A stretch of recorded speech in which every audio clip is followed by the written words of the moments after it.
Hi, this is Larry. Thank you for stopping by and check out the video. This video is for the novice person that maybe just bought a pressure cleaner, and there's a few things you need to know where you can do more damage with them than good.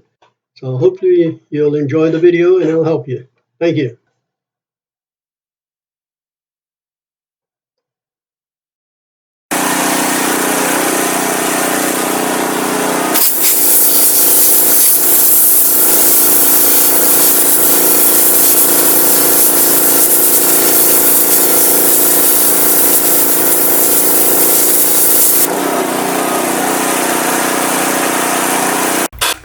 First nozzle is a 0 degree and it will tear up things real quick. You can see with the piece of wood, that's the nozzle I'm using.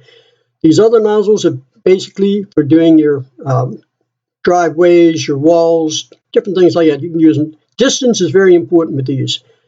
Now, this one here is for using flat surfaces like on the driveway. It saves you a lot of time. I recommend you buy one if you have your own pressure cleaner.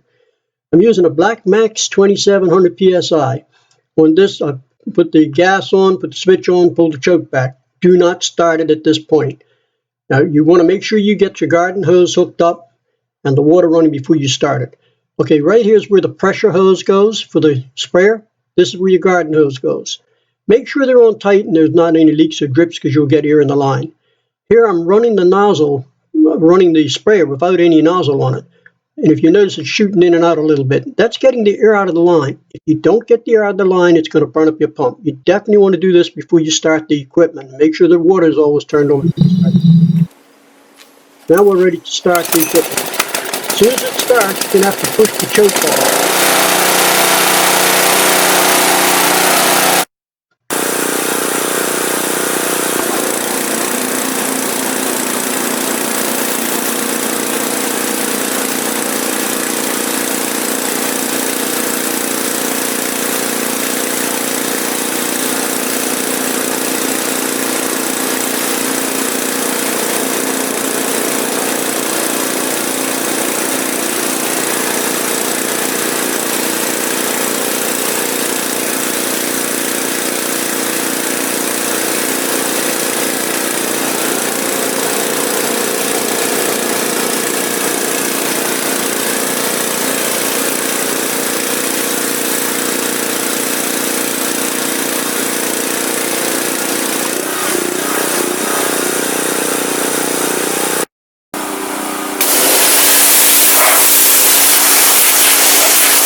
This part is very important. I'm not actually cleaning it right now. This is a soffit. You can see all the holes in there.